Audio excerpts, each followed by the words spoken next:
Eu não assisto a novela da Globo, já faz muito tempo. Não tenho admiração pelos artistas da Globo, né? São poucos, pouquíssimos, raríssimos, muito poucos mesmo. E não gosto da emissora. Acho que a emissora trabalha contra o povo brasileiro. Trabalhou contra a família. Está trabalhando contra o povo brasileiro. Apoia cafetão e prostituta. Está apoiando empresa de fachada, lavagem de dinheiro, impedimento social das pessoas decentes, honestas e dignas, que não vendem seus corpos, nem os corpos de seus filhos, nem os filhos dos outros. E outros crimes que a prostituição vai desencadeando. Bom, vou ser objetiva. Eu dei uma pincelada rápida, olhei essa novela na reprise, né? Acho que foi a reprise da reprise da reprise da reprise. Nem sei dizer vocês. Mas enfim, a Rede Globo, a novela dela dura 10 meses, um ano, em média isso. Mais 2, 3 capítulos você já conhece quase todo o elenco da novela e descobre a trama do que se trata. Depois eu falei isso, eu notei que ela dificultou isso um pouco, aumentou os diálogos, para que a trama ficasse menos evidente. Mas 2, 3 capítulos são o suficiente para você saber do que a novela se trata. Os pilares da novela, né? Depois são paredes, ladrilhos, adereços. Mas, via de regra, a novela, a fundação, o fundamento da novela em 2, 3 capítulos. Ou menos até, mas pode ser que ela estique um pouco mais, até no máximo uma semana. Depois que eu falei, ela começou a esticar ao máximo 5, uma semana, você já sabe toda a trama, não precisa assistir mais nada, você já conta a novela toda. Não gosto. Mas aí eu observei uma coisa estranha. Eu sei que a Globo é uma emissora que tem nos seus artistas uma conivência, porque tem que ter, eles não são bons atores e tem um prestígio muito grande dado pela emissora. Quando eles saem com prestígio da Globo, não consegue absolutamente nada, praticamente nada. É muita imposição mesmo, dinheiro, patrocínio da Globo para eles conseguirem alguma coisa lá fora, porque a Globo quer. E só consegue isso aí, que todo mundo tá vendo. Estou falando do Rodrigo Santoro. A Globo quer ele lá. Isso não foi uma atitude dele, é da Globo, da emissora Globo. Que ela destruiria ele rapidamente como artista, que ela, a mesma que faz é a mesma que destrói. E ele não ia conseguir mais nada lá fora. Mas eu fiquei intrigada com o personagem. Eu falei, ué, a cara de Tom Hanks. E eu sou muito fã de Tom Hanks. Assisti alguns filmes dele, gosto da postura do ator. Acho que é um ator assim que estuda, assim, de muito prestígio internacional, mundial. E eu sempre fui admiradora, desde nova, acho que adolescente já era admiradora do Tom Hanks. Então conheço bem Tom Hanks. E quando eu vi a novela, alguns trechos da novela Mulheres Apaixonadas, eu falei, ué, tá imitando o Tom Hanks? A mesma aparência? Já achei estranho. Deve ter uma implicação importante para a Rede Globo fazer isso. E tinha. Na realidade, Mulheres Apaixonadas está se tratando da Ghislaine Maxwell e o Epstein. A escola, crianças, entendeu? Na realidade, está falando dos dois. Aqui a relação, provavelmente, a professora, a Raquel, é a Ghislaine Maxwell. E provavelmente o Tom Hanks, brasileiro, está representando o Jeffrey Epstein. E é fácil você identificar isso. É muito fácil. Mas o objetivo não seria elucidar a pessoa do Epstein, porque ele estava muito resguardado por pessoas muito importantes que não tinham interesse algum na exibição da pessoa dele. Na realidade, o que eu observei é que a Susana Rustoff, ela é muito parecida com a feiticeira do Luciano Huck. E se você ligar os pontos todos, você vai detectar a necessidade daquele crime com os pais dela. Que aquilo foi uma cortina de fumaça. para esconder outro crime. Isso é muito comum na exploração sexual. Um crime de grande efeito que traumatize as pessoas. Uma filha matar os pais de forma cruel, para esconder outro crime ainda pior. E foi o que aconteceu.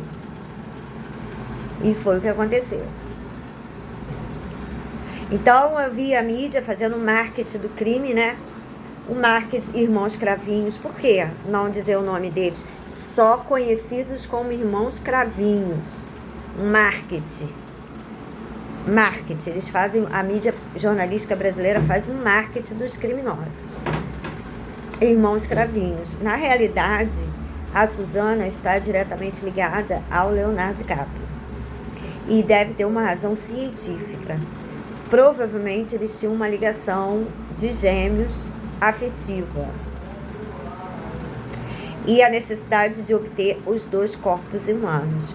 Mais 2 pessoas de poder aquisitivo alto, Leonardo nem se fala, ela alto para os padrões brasileiros, e criaram toda a circunstância.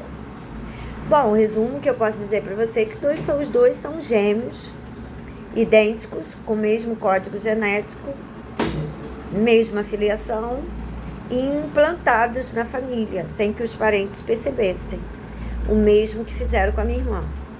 Fizeram com a Suzana Rustoff. É o mesmo princípio. Não é um clone, propriamente dito, não é um clone, mas ele tem todas as características necessárias para impor ele na família sem levantar muitas suspeitas. A gente nota que tem algumas diferenças, a gente nota que eles são autodestrutivos e eles também destroem a própria família, sempre favorecendo a cafetinagem e a prostituição. Eles destroem a própria família, eles implodem a própria família e às vezes até a própria pessoa deles, os clones. Quando você observar isso, aí você já está entendendo a situação. Normalmente essas festas que falam muito de sexo, na realidade elas são chamariz, porque ali é feito a troca. Normalmente precisa estar tendo relacionamento com alguma prostituta brasileira para fazer as trocas. Casado, namorando alguma prostituta brasileira para a troca ser feita.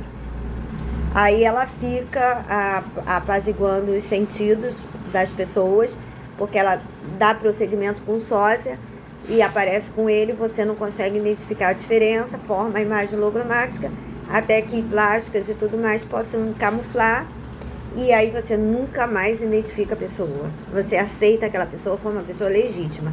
Na realidade é irmão, muito parecido, idêntico, mas não chega a ser o gêmeo, entende?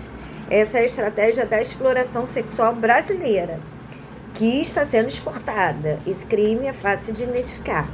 Sempre ele tem que ter um relacionamento com uma prostituta brasileira. E depois ele começa a implosão.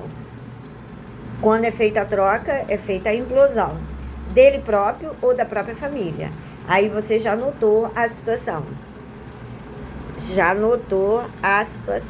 Eu entendo que tem muito nesse crime da Suzana Rustoff a ser investigado. Não é o que a mídia noticiou. O que a mídia noticiou é o que o explorador sexual queria que fosse noticiado. Mas é sempre bom ir além do noticiário. Tem coisa atrás desse noticiário falso, que engana as pessoas. A sociedade e as autoridades públicas são obrigadas a seguir a linha determinada pelo próprio criminoso, a linha investigativa. Não pode desvirtuar a linha investigativa porque o criminoso já traçou ela. Na realidade, aqueles dois fantoches, tiazinha e feiticeira, estão diretamente ligados ao assassinato do casal Muffrey e o desaparecimento da irmã do Vitor Belfort. Tudo ligado nessas duas aí, a tiazinha e a feiticeira. Mas foi noticiado que a mídia queria que a população soubesse. Que eram irmãos cravinhos. Irmãos, eu nunca entendi, hoje entendo bem, são os gêmeos, né, do Homem da Máscara de Ferro. Mas era curioso ver eles, irmãos, cravinhos, aí depois novela O Cravo e a Rosa, e tá ali misturado nesse métier aí, desse entendimento que os indícios criminosos são transformados em músicas e em roteiro de novela, exatamente para você perder a credibilidade quando você identificar o crime, as pessoas dizerem, não, isso é coisa de novela, isso é coisa de filme, entendeu? Eles trabalham no psicológico humano assim, então ele logo, isso foi ideia do explorador sexual, nenhum outro criminoso comete crimes assim. Isso é da mente do explorador sexual, porque ele precisa cometer crime, e ele precisa estar no meio social tradicional. Ele precisa oscilar entre a ilha de Epstein e o Estado. Ele precisa ficar nesse trânsito, no mar. Ele fica no mar nesse trânsito, o Estado e a ilha de Epstein. Essa é a realidade de um explorador sexual. Então ele vai dosando isso, por isso ele cria essas circunstâncias todas para a sociedade não identificar a pessoa dele. E os crimes que ele comete em meio à sociedade se tornam músicas e sempre ligado ao sexo, à promiscuidade extrema, a coisa chula, baixo nível, coisa de prostíbulo, de esquina. É o que você vai ver na mídia. Quando você vê isso, obviamente eu estou alertando, é até onde eu falo. Quando você via isso, você sabia que tinha um crime escondido atrás disso aí, muito grave.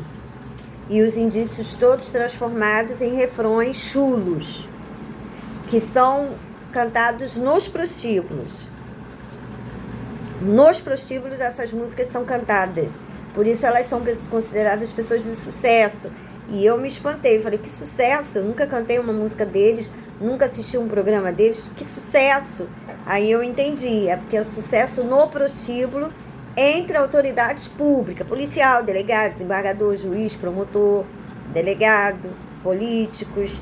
Aí cria essa atmosfera de sucesso, entende? Mas que não é um sucesso de fato, é o sucesso do prostíbulo. Mas como o Brasil é conhecido como um grande prostíbulo, aí dá a impressão que toda a população aderiu à canção, aderiu à pessoa da tiazinha e da feiticeira. Elas foram pessoas altamente criticadas pelas mulheres tradicionais, inaceitáveis. Elas, Xuxa, são pessoas realmente inaceitáveis para as mulheres da época. Não se entendia a razão da mídia promover esse tipo. Chulo. E o mesmo entendimento eu tenho em relação à Anitta, que daqui a 20 anos também vai dizer que foi um grande sucesso. Ela lota mesmo, lotou a praia de Copacabana, 2 milhões de pessoas. Mas a exploração sexual já tem formas de empoderamento que garante o status de sucesso ou fracasso. E você pode detectar isso no bolsonarismo. Quando alguém é a favor do Bolsonaro, o teatro lota. Quando alguém é contra o Bolsonaro, o teatro fica vazio. Ué, é só um grupo que frequenta os meios sociais? Só um grupo. O Lula, ele pega o grupo que não tem dinheiro para pagar teatro, não tem dinheiro para pagar show. A maioria vota nele, somado com os comparsas do Bolsonaro. O Bolsonaro tem a influência dos comparsas do Bolsonaro na sociedade, aí o Bolsonaro tem o seu eleitorado. Ele tem um eleitorado fixo, mais as pessoas que eles puderem influenciar, enganar, que já não vão votar mais nele. Mas ele tem um eleitorado fixo, só de gente da cafetinagem da prostituição.